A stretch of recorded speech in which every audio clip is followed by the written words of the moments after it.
Hello and welcome to Hot Talk on a Handshake Pro Wrestling Show, classic review series. No main episode this week. We were a little sick, and then some other stuff happened. But we're going to keep going with our classics with Invasion from Mhm. 2001. This is our rewatch, Yeah, technically. this is a re-invasion episode here. Of course, we are reviewing WWF Invasion 2001 from July 22nd, 2001, in front of 17,964 people in the Gund Arena in Cleveland, Ohio. Jim Ross and Michael Cole were on the call. This show runs for about 2 hours and 40 minutes. And of course, why are we reviewing this show? NXT Invasion, NXT Showdown, whatever you want to call it, NXT versus TNA, NXT. the Battle of WWE Developmental Territories, whatever you want to call it. That is what we're recording. That's why we're watching this right this week. So let's get jumping on in our first match. Starts with a hard cut to Lance Storm and Mike Awesome, which in any other show would be the best way to open your show ever. Mm-hmm. I just I mean, want to honestly, say it's a pretty awesome lineup of tag teams here. that's fair. I will give you that. Our first match is this had a hard jump into it. We had Lance Storm being serious Lance Storm, the gimmick they gave him for no freaking reason in WF. Yep. But yeah, this is Edge Christian versus Mike Awesome and Lance Storm. Yep. What did you Um, view this as? I thought it was a fun opener. A couple notes I had. I noticed from commentary that Edge and Christian were still brothers, quote unquote, at this point in WWE. And then also Cole was talking about TLC as one of the biggest matches in WWF history, and it had happened like 3 months earlier. I'm pretty sure I brought this up the first time we did Invasion 2. It's just crazy that that match was so awesome that it took them 3 months to realize that it was one of the greatest matches they'd ever put on. But it was a fun opener, 3 stars. Edge and Christian get the win, so it's 1-0 WWF. I gave this 3. I want to say when we first did, I gave it a little lower, but I feel like this could use a lot more Mike Awesome. Mm, Any match he's in where he's not the main guy could use more Mike Awesome. mm. But yeah, anyways, we get into some promos. A lot of Shane McMahon, Teddy McMahon, and Vince in this one. Mm. There was a Yeah, there was promo a lot with of Regal. backstages of hyping people up and whatnot. I think the big one was Regal and Vince. Mm-hmm. Just being hyped up for his match. Mm-hmm. I don't know. It's a lot of yapping. I just want to get to this next match. Match of the night. By far, at least on paper. Probably the best match we've ever reviewed. I mean, Masawa Kobashi, Okada Omega, none of them live up to this match. That's true because special referee Mick Foley out to be the line in the middle, as he's been in every company, ECW, WWE, WCW. Because Mm. this is senior official Nick Patrick versus senior ref official Earl Hebner. Yeah, so like we said, this was just absolute dog shit. This was potentially one of the worst matches that's ever happened. Um, I'm pretty sure you and I could put on a better match than this was. Um, quarter of a star, just terrible. For who was in it and what it was, I had a good time. I mean, it was at least a little interesting, but like it was I still will I dog will shit. give you the point that we could easily put on a better match in our sleeps than this, but I had a good time. Mm-hmm. Yeah. But I anyway, did give it like what'd half you a give it to? star. Half a star. Okay. Um, Hebner wins, so it's WWF 2, Alliance 0 at this point. Then tough enough, blah, blah, blah. It's whatever. Then the next match is Oh, yeah, there Chronic. was a Maven appearance at some point.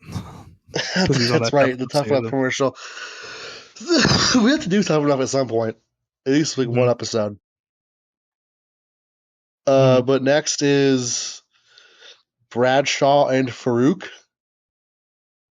versus. Let me pull up their team names. I don't have a team name. Natural Born Thrillers. The Natural Born Thrillers of Chuck Palumbo and Sean O'Hare.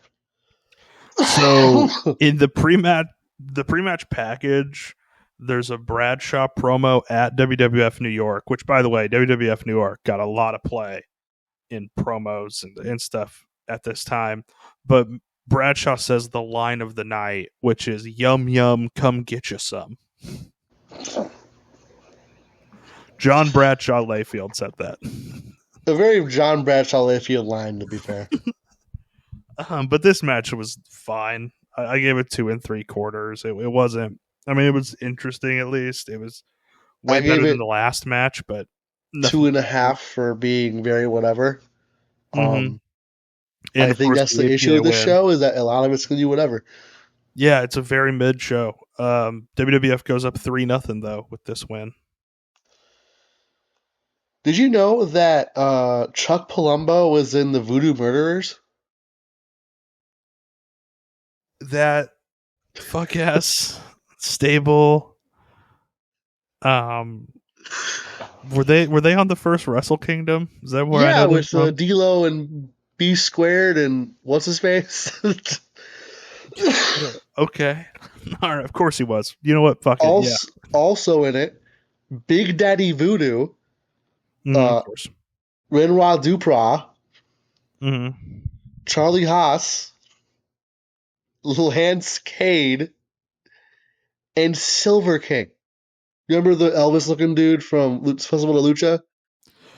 Yeah, he's in it too. Why not? Of course, all those people. Yeah, no, that's a perfectly logical stable. I don't know why you want to put all those people together. You want to get into the next match, the cruiserweight light heavyweight match? Yeah, our next match is Billy Kidman versus X-Pac. So the pre-match little promo segment for this was really funny because it was Shane. It was first Chris Jericho cut a promo, like an interview, and said some shit about Stephanie, and then it cuts back to the Alliance locker room, and Shane McMahon is trying to hype up Billy Kidman, but Stephanie just keeps interrupting him, screaming about how much she hates Chris Jericho, which was really funny. I thought that was actually a really funny setup and little bit that they did. I think it's just kind of goofy. X-Pac was, at this point in time, getting the X-Pac heat treatment. And going back to it, it's very funny that not even the fucking Invasion could save him. Yeah, this crowd, for the most part, is very pro WWE, and I think a lot of that is, I mean, we can talk about this in a grander scheme of what the Invasion was, but a lot of it, I think, is that WWF was led by all of their stars, and WCW had none of their stars. Like, Hogan wasn't there, Goldberg wasn't there, Sting wasn't there, Nash and Hall weren't there.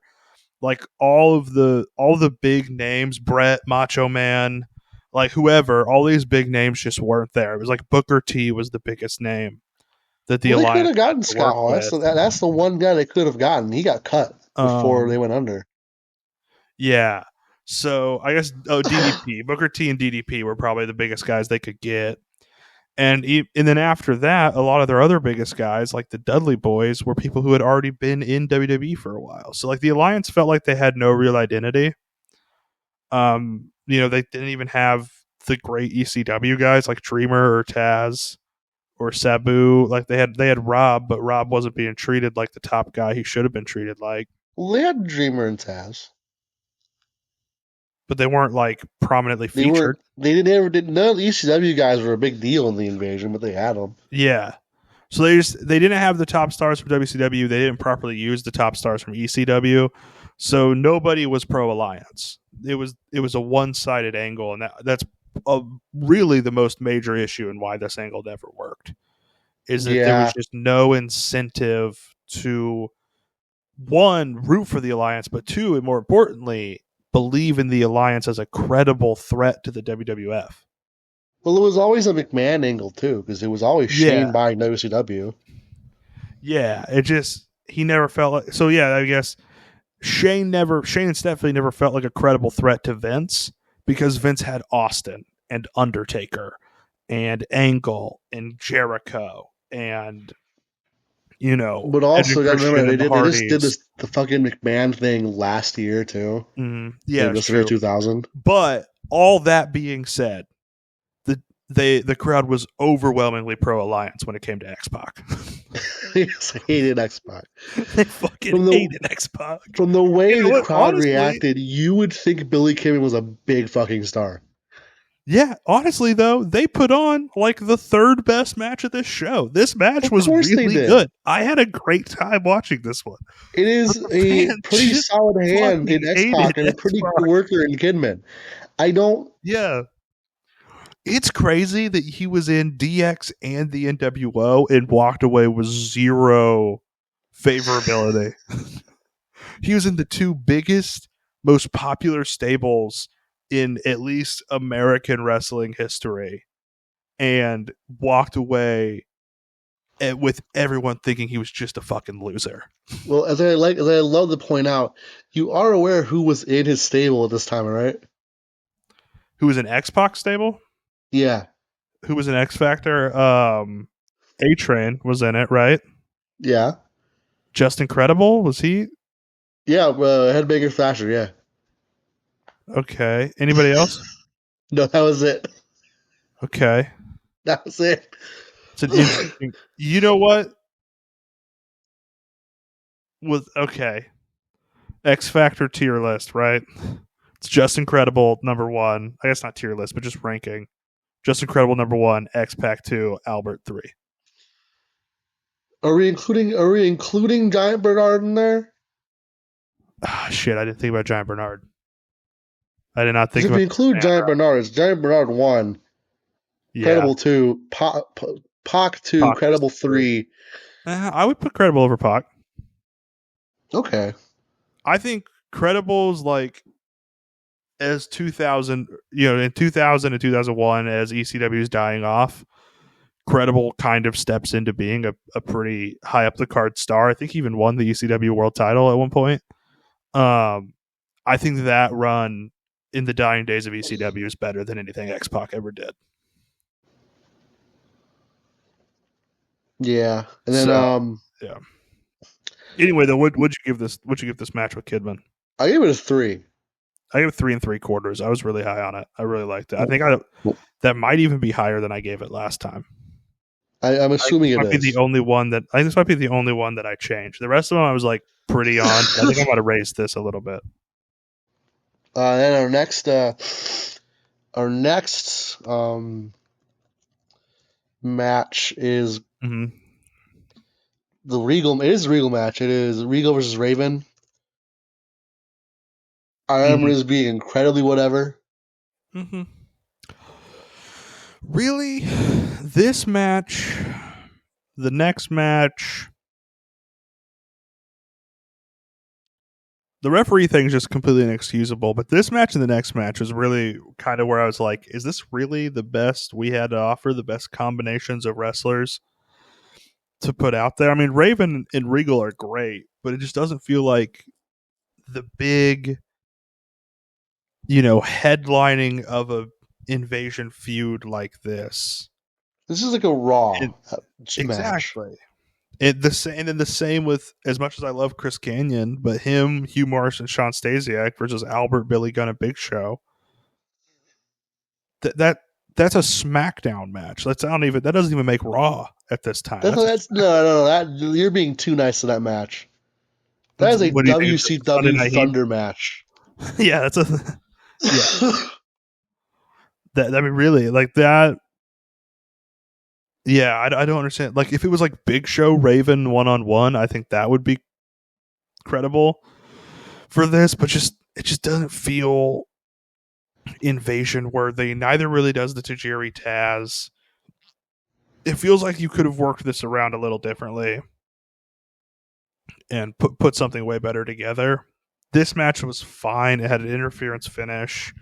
Regal ended up winning. Kidman won the last one also, so it ends up WWF 3, WCW or Alliance 2. What did you think of it? I thought it was whatever. I gave it 2.5. Very whatever. And then we just had Big Show, Billy Gunn, Albert versus Meat, Canyon, and Morris. I love Canyon. I will love Canyon until I die. What the fuck? Yeah, I mean this match is better than it sounds. It's better than I expected. I did end up giving it 3 stars because it is a good time. It's just doesn't feel to the on paper quality that you would want out of the big Invasion pay-per-view. Yeah. You know what I mean? Tajiri Taz is the same way. I gave the 6-man.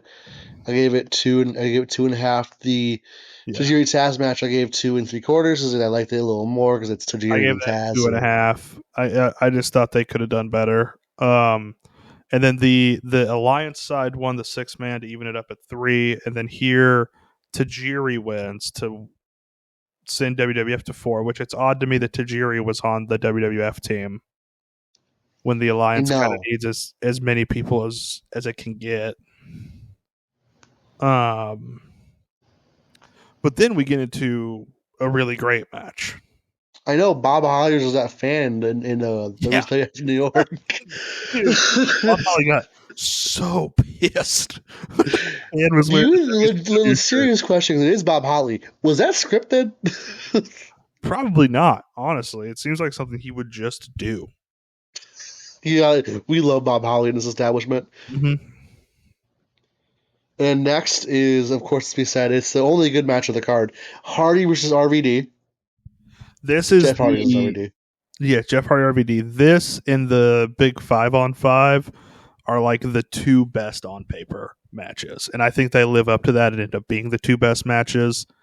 This was a really good hardcore match, especially for WWE standards.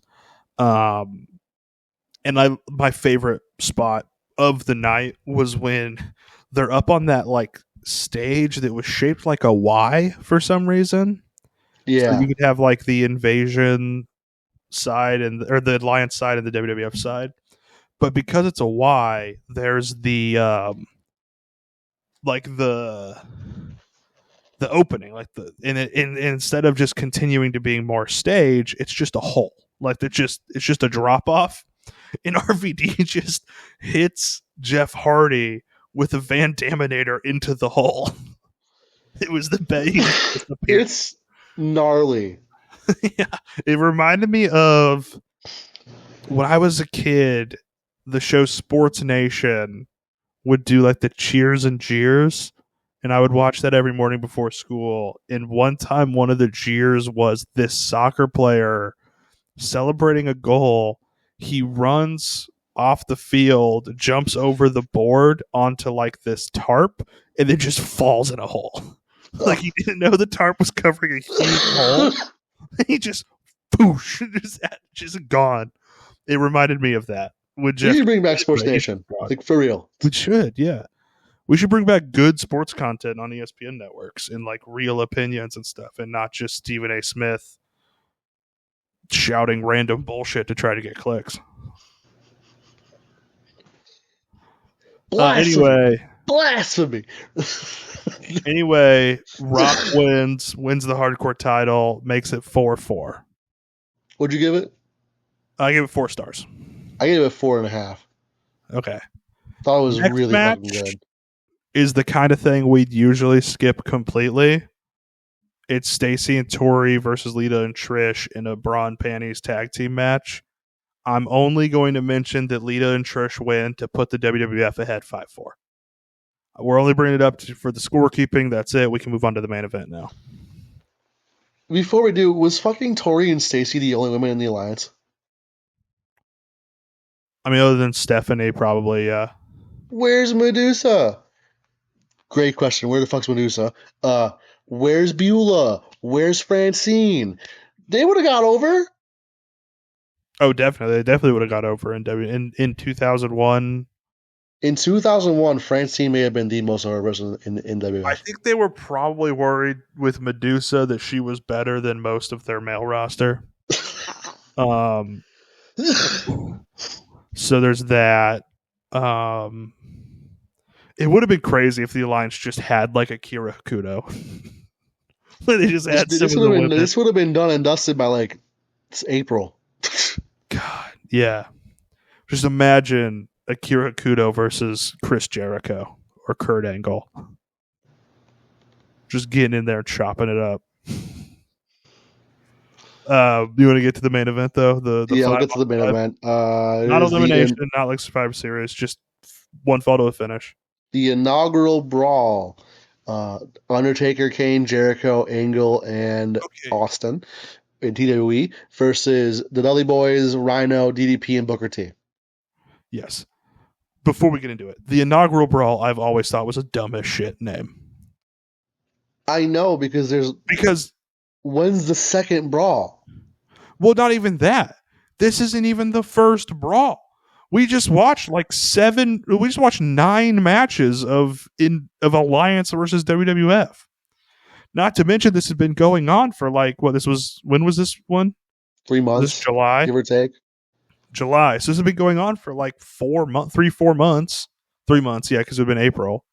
So what do you mean inaugural brawl? This isn't inaugural of anything. If anything, this was supposed to be the climax, but then they decided to drag the story out for 4 more months and take it to Survivor Series. I don't know. I just always have thought that name was dumb.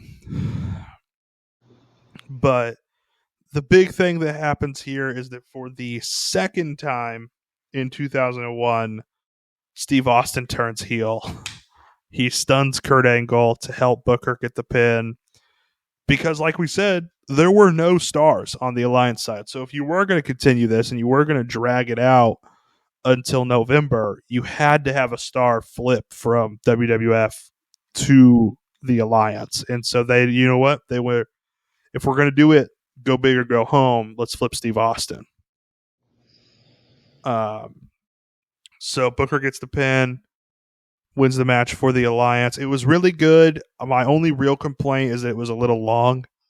I ended up giving it 4 1/4, and you end with WWF and the Alliance tied 5-5. I gave it 4. That was pretty solid, pretty good. I didn't like the ending. Obviously, they're like, why would Steve Austin join WCW when they fired him via FedEx? Yeah, it does make sense that it was Austin. Really, Jericho would have made the most sense out of any of these 5, but he's kind of the 5th most popular star at the time out of this. Maybe 4th, maybe Kane is 5th. Yeah. Taker would have made no sense. I mean, I guess he was Mean Mark Callis down there. But that would have been fun. Angle would have been interesting because he never worked for WCW. It would have been a Stephanie Triple H thing. It could have continued that like a year later. It would have worked. Yeah. And then so I think it kind of just had to be Austin. But I don't know. It's interesting. It would be interesting to take a look at this whole, even go to that Survivor Series, maybe take a look at this whole kind of run. But I don't know. Do you have any thoughts on the pay-per-view or the Invasion storyline before we get into categories? God, it was extremely mid, all of it. Mm-hmm. Yeah, I mean, it really brought the Attitude Era to a grinding halt. And then but it did lead to the brand split because they needed to freshen things up and they had such a huge combined roster now, which kind of gave way to the Ruthless Aggression Era, which in my opinion, as far as week-to-week TV in pay-per-views and match quality, is way better than the Attitude Era was. So it does kind of set things up. It really did grind the momentum to a halt with a storyline where there was absolutely no way you could root for one team over the other. Like, was anybody seriously going to root for Booker, DDP, Rhino, and the Dudleys over really Austin, Taker, and any three people? Probably Joka. It could have been Austin, Taker, and just three local talents, and they would have rooted for that team over the Alliance 5. So, I don't know, for you, what was best moment? Because for me, it was obviously Van Daminator into a hole. That was just perfect. I'm going to give it to that too, yeah. That's probably the best one. MVP of the night? Rob. Yeah, probably Rob. I'd agree with that. Which is kind of why, in hindsight, he should have been one of the top guys in the Alliance. Like, he should have been the top guy in the Alliance. Let's see. Heat check. Best performance in a short amount of time. We could give it to referee Mick Foley. Yeah. Or Vince. Or Lil Nate. Yeah. Yeah, Lil Nate. Let's see. Gear of the night. If anything stood out to me. I liked what Rob had going on, but that pretty much anytime Rob's out there, he's going to be a contender. Can we also give it to referee McFoley? We could also give Gear of the Night to referee McFoley. Yep. Apex Mountain. No. Was this... No. Okay. Not even close. Yeah, looking at it, there's no way any of this is anybody's Apex.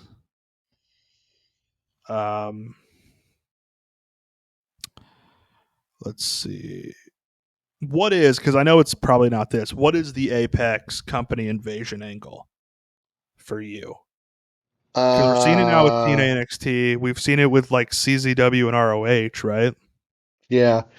They tried it with ECW and WWE like in the like pre-Attitude Era, right? Yeah. That was just randomly fun because like Sabu and like some random dude had a random match on the same show that like Ken Shamrock debuts on. Yeah. Sabu was wrestling like Marty Jannetty. I don't know. I'm trying to think what was the best. Honestly, you know what might be the best invasion angle ever was when NXT invaded the main roster because of that Saudi Arabia flight problem, and they had to call the NXT guys up to like I think it was like Philly or New York or something. I know what the best one is. I know what the fucking best one is. It is the only reason we're even watching this show in the first place. It is the reason for the Bullet Club. It is the reason for the New World Order. It is the reason for the invasion. It is the reason for whatever the fuck you want to call it. It's the UWFI invasion of New Japan. Oh, okay. Okay. I don't know much about that, so I think I'll stand by my undisputed era of bias. We watched the big show from that angle, dude. Which show was that? The January 4th show from 96, the one that we watched, that was one of the big shows of the of that angle. I didn't even know. When Takada won the title? I didn't know really what was going on most of that. So see, if we would actually finish an episode, I would have I had like, oh, UWF won this match and they won that match and yeah. You know, I had no idea that's what the storyline was for that. I think isn't that the one with Vader versus Inoki? Isn't that why we watched Inoki gets dropped on his actual neck? Yeah, that happened a lot. Yeah, that was Inoki. That was the beginning of Inokiism, pretty much. Okay. So yeah, I guess we have watched that. I didn't know that's what that was part of. Any other notable invasion angles worth mentioning, or is that kind of it? Suzuki Gun and Noah, but other than that, no. Surprise of the show.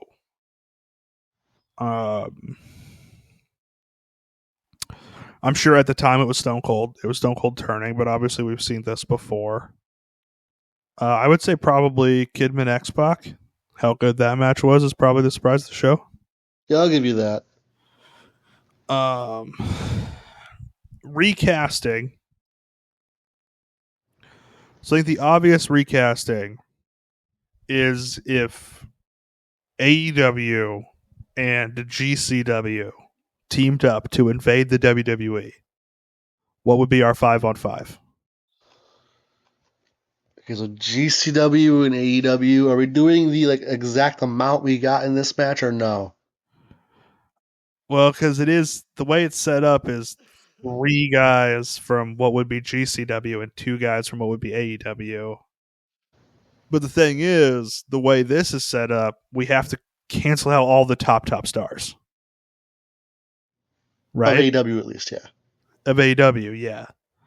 So who is like the Booker and DDP, like upper mid card stalwarts? Could be world title guys in AEW, but aren't like top stars. Like Orange Cassidy immediately comes to mind. Yeah, Orange Cassidy, Kyle Fletcher, because even at this point, DDP was already a 5-time champion. Yeah, keep in mind but that this is the 2000. The problem with that is like that was AEW hasn't like been around long enough for anybody to be a 5-time champion, and then also like that was the dying days of WCW. We haven't seen AEW's dying days, and we won't for probably decades. I would like to clarify that all 4 of Booker's championship runs in WCW were after July 9th, 2000. Yeah, exactly. I think Darby and Orange Cassidy would be kind of what I'm thinking. Yeah, we'll go with that. Or do we need to pick someone who kind of broke out of a tag team the way Booker did? No, because Orange Cassidy would still work with that in a way. Yeah, because he was in the Best Friends, yeah. So then GCW, so for ECW at the time, Rhino was the last ECW champion. He was the last guy to get a real sustained push before ECW died off. So who has been getting the most recent, who's the most recent real sustained push in GCW? It depends if we talk about the death match or not. Hold on, can we pause so I can join on my phone? Yeah, give me 1 second here. So who would it be? The most sustained push? I guess it depends. Do you like, are we talking like in general or deathmatcher or not deathmatcher? I would say in general, because Rhino wasn't necessarily like a really hardcore guy. He did some of the hardcore stuff, but he wasn't like Sabu or Sandman. Because I want to say Bear Bronson is getting a pretty big push, but he's really a hardcore guy right now. Yeah, I don't know who is that. Who you'd give it to? Bear Bronson? Yeah, I'll give you Bear Bronson because he's kind of like the same thing as Rhino still, because he has the experience of a big company too. And then with the Dudley Boys, who would be like a tag team that left GCW to go on to bigger and better things and would be rejoining with this alliance angle? Would we count East West Express here?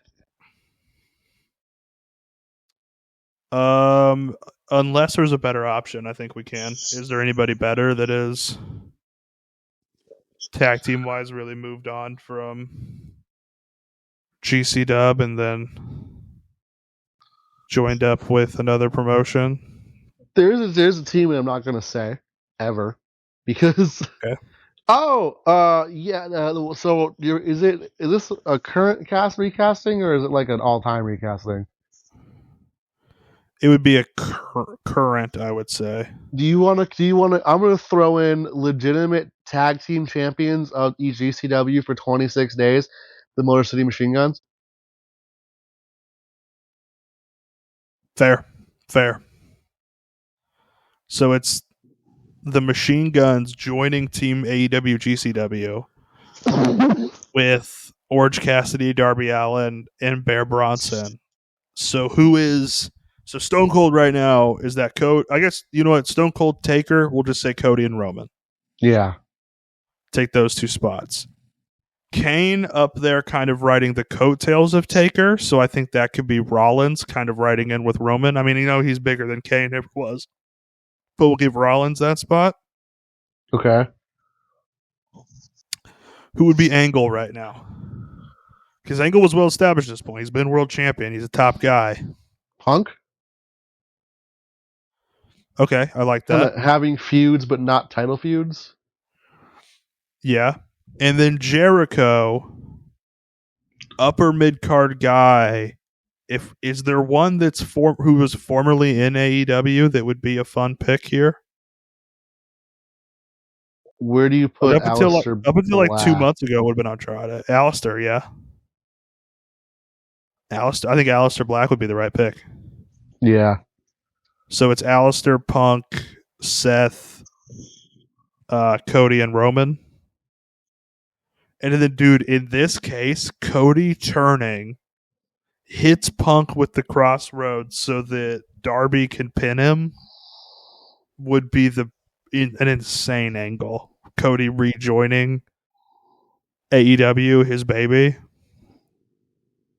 That'd be great. I would watch the shit out of that. Yeah. If it was just AEW, WWE, who would be the best 5-on-5?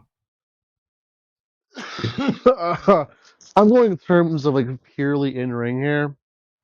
Yeah, just right now, if it was happening tomorrow night. Give me Hangman. Okay.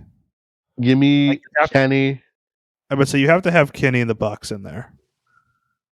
They're the founding fathers. Yeah. Hangman, Kenny, the Bucks, and then who's your fifth? Do you go Darby?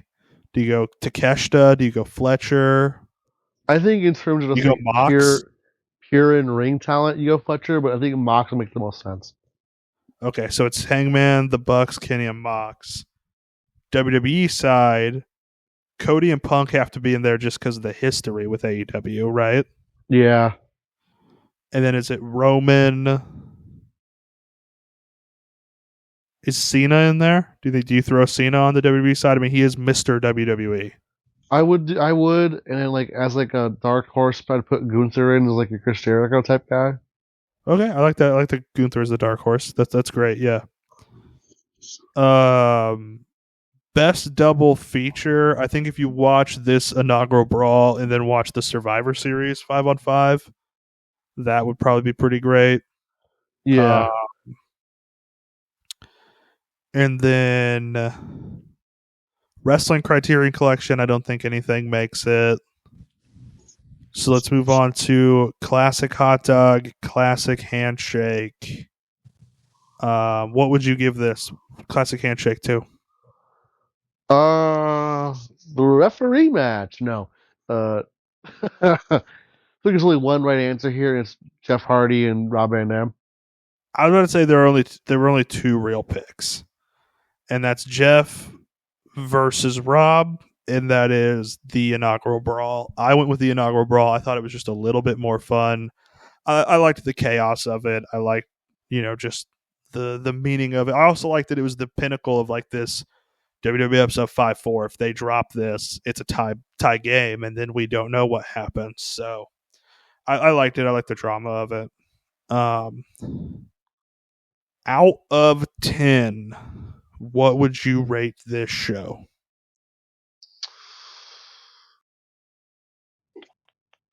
Last time I gave it a 6. Okay. I think I'm going to give it a 5.5 this time. What? I didn't even think to go back and look what I gave it last time. You gave it a 5.5. I gave it a 5.5. Okay, let's see. Because I write these down ahead of time. No, I gave it a 5 this time. So we both went down like half a point. So we're pretty much on par with what we normally do. Yeah. So, 5.25 is the average there, of course. Anything else on Invasion, or do you want to just preview Super Showdown and get out of here? No, we're gonna get out of here because up next is WWE Super Showdown from 2018. Because Crown Jewel, obviously, so that is going to be up next. All right. Don't forget to enjoy wrestling.